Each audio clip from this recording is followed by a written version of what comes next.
This is David Ngenda here outside York Hall after Nielsen Boxing's show. I am here with, the guy that won the main event, Finn James. First of all, congratulations on your performance, sum up your performance, and how you feeling? Yeah, no, I feel good. I feel better now I'm out of there. I thought a good unbeaten guy tonight.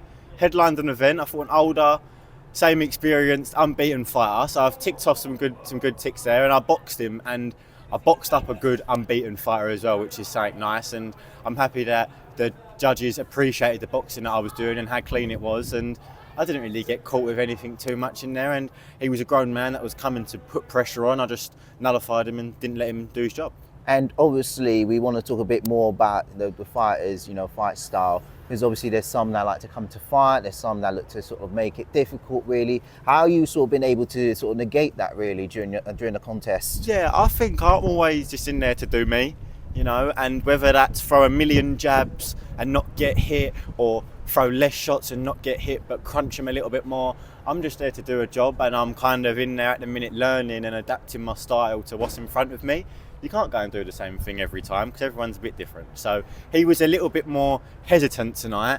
He was a bit more side on. He leant back in his stance a little bit. So that didn't really give me too many opportunities to come forward, if that makes sense, because I would have poured. So I had to kind of hold my feet, sit back in my stance, sit down a little bit, and just wait for the opportunities to come. And when the opportunities come, take advantage of it. And I think you see them tonight, like round 3 or 4, I think I had like 4 backhands that was just crisp, crunch, come again, crunch. And as them rounds go on, them guys don't put as much pressure on because they've felt the power. Yeah. So when they haven't put much pressure on, I can put a bit more movement on. And then I think as I get a bit older, I'll be able to go, oh, it's my turn now. And then start to go forward in myself. But at the moment, I'm in here, I'm learning my style, and I'm adapting my style to the guys in front of me, and I think I'm doing a pretty good job.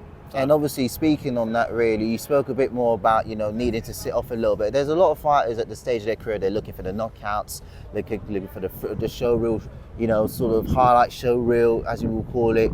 How important was it to sort of stay disciplined in it, into not sort of engaging too much? Because there's some that, if you're, some people like to sort of, go at it and then they get, punished at the end. Yeah, I know, I've been boxing a long time, boxing since I was 8, and I've always boxed the same way. I've never been a big forward guy. I can go forward, I can put my punches together, but I know how I look good, and I look good when I'm slipping, I'm sliding, I'm countering. That's when I look good. And for me, boxing is all about opinion, and boxing is all about judges looking at you and going, who do I think's winning? Because no one really knows who the fuck's winning in a boxing match. It's just this geezer sitting around the ring. Do you know what I mean? He's sitting around the ring going, who do I like the look of? Who do I like the look of? So I know when I'm in my stance and I'm in my style, I look good doing X. You know what I'm saying? And I'm never going to try and change myself to be a knockout puncher or anything like that. I'm sure as I get older, I'm 22. I'm sure as I get older and I start hitting these guys, they'll eventually start going down, And I think as my camps get harder and we start adding more to it and I build a bit of size and all these things will come into play. It's just about not rushing it and taking the time, learning. That's the main thing, learning, and being in with good guys like Harley who are going to help me learn. A journeyman is not going to help me learn. The journeyman's going to sit off me, he's going to block the heavy punches, and then he's going to come in and be raggedy. I need someone that's going to actually try and have a bit of their own style and is actually going to try and put their own stuff together. Because that's just when I'm going to look best. So thank you to Tim for it, thank you to Mark Nelson, great matchmaking. Thank you for letting me headline this event, because 3 months ago I didn't think I'd be headlining an event, I'll be honest with you. When I got the phone call about it, I said yes straight away. I went, I'll have that 1,000,000%, because this is just what I'm kind of here to do now. I'm not here to rush, but I'm here to fight good opposition and have good fights. And obviously, speaking of Mark Tibbs, really, how important has he been in terms of your development as a boxer, really? And how important is it to even headline at a venue as iconic as York Hall, which is sort of, hosted, the big stars of today, those who've been able to sort of work their way up in the boxing game? Yeah, look, Jimmy and Mark are fucking boxing geniuses, and I've spent all day with Mark today, and it should be quite a nervous thing, headlining an event, fighting an unbeaten fighter. But today, I've just spoke boxing, had a bit of grub round Mark's house, me, him and Jimmy have drove to the event. We've chilled in the changing room. We've done our own thing. We put a bit of reggae music on, and then we went and done a job. So there's no panic, there's no stress, there's no inexperience in our little crew. There's just 3 guys who just went and done the business and they're going home to have some dinner. Do you know what I'm saying? So to have that experience and that knowledge around me is you can't buy that. You can't get that nowhere else. And look, he's training tonight. McKinson is a great trainer. So not only did I go up against a good fighter, I went up against a good fighter with a good trainer, which is something people don't always put 2 and 2 together. You can see a bad fighter with a good trainer and a bad fighter will look alright. You know what I'm saying? So when you've got a decent fighter and a decent trainer, it's going to be a tough time.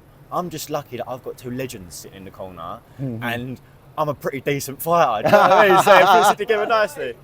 Have a good night, lads. Thank you. Oh, that's brilliant though. It's nice to sort of have that sort of experience really for yourself really. And you spoke about obviously, next steps, headlining the event, for you personally, what is sort of the next step for you and what is it that you sort of learned in your career so far? I've learned to take every day by day, is what I've learned. To look at everything in front of you, look at everything that's offered to you, and I have to make it make sense. My career is not to be picked and poked and pulled by people that ain't doing the fighting. I'm doing the fighting, Mark's doing my training. So it's between me and Mark to choose what direction we go in and where we go to. I'm not here to chase anything, but I'm not here to run from anything either. If opportunities come across the table that I think's right and that I think's right for me, I'll take the opportunities. If not, I'm just going to keep moving and I'm going to keep grinding away, and then eventually the opportunities just have to be there. So to rush into opportunities that maybe there, maybe not there, or they're against this guy or not there against him, that's not a worry for me. I'm just here to do me and to live my life and live it in the present time now. Not to be too far stuck in the future, because then you're never going to be here, and not be too stuck in the past, because you're never going to be here. I'm right at the back of York Hall right now at 11 o'clock at night, just headlined an event, and I'm doing interviews to people. This is like childhood dream. Do you know what I'm saying? So I'm getting to live it now. Hopefully it only gets better, gets bigger and gets greater, but we can only enjoy it when it's there. Absolutely. And we don't want to keep you for too long really. But before that, you spoke about reggae music, is there any other music that sort of gets you going, during, Do you know what? fights? It's weird. I like the slower, the nicer the tune, something I can sing along to. We was under the stage tonight in York Hall, so if you boxed it before, it's like a dual change room. There's 2 change rooms. There's 6 fighters in there. I've come in at 7:30 or so, I've looked around, and there's a couple of nervous faces. I've done it a couple of times, so I'm like, all right, boys, this is how it's done. Yeah. I've banged the reggae on, people are singing, dancing, walking around, and the vibe is lifted in the room a little bit, so that was just good for me. And we had Buffalo Soldier on, 2 minutes before we walked out. I walked out, Franz Ferdinand, Take Me Out, what a tune. I thought that was a great ring walk. Lauren Payne said to me tonight, she went, that's the best ring I've ever seen. Take that, because I've seen some fucking good ones. Yeah, I was at Ben Eubank the other day and I thought a pair of them was unreal. So to get that, I'll take that. And yeah, I just like the slower, soulful, something with a bit of meaning to it, and that's right, or that singer has written that for them, but I've took it in my own way. I'm just enjoying it. Absolutely. And any last messages you have for anybody that came out to support tonight? Thank you for everyone that come tonight. I know it's a late one. I'm sure as my career goes on, we're going to get some more earlier nights, I promise. And yeah, thank you for everyone. Thank you to all my sponsors. Thank you to TM14, Mark Nelson, putting some trust in me, putting some faith in me, and letting me go to work tonight. And absolutely. And what's when do you next plan to sort of fight really? I know you say you don't want to look too far ahead. I'm pretty sure there's not much on now. I think they got one more show that's booked up, and then it's September time. Yeah. So it's actually a bit of time. But I'm 22. I want to go on holiday this summer. I want to enjoy time with my beautiful girlfriend. I want to live life. So not only I fought twice this year, I fought 5 times last year. I'll take the fights whenever they come. I'll stay in camp. I'm not silly, but I do need to be a 22-year-old boy. Do you know what I'm saying? Yeah. So there has to be a balance between, you don't want to lose your youth, and then you're 30 and you haven't done nothing. but you've also got to be an athlete and be sensible and understand the game a little bit. So I'm just here to enjoy myself, and when the phone calls, I'm sure I'm going to pick it up and go, yes mate, what do you want? Let's do it. I'm sure you're keeping those holiday plans wrapped underneath you, isn't it? I'm booking as we get home. I'm in Toronto.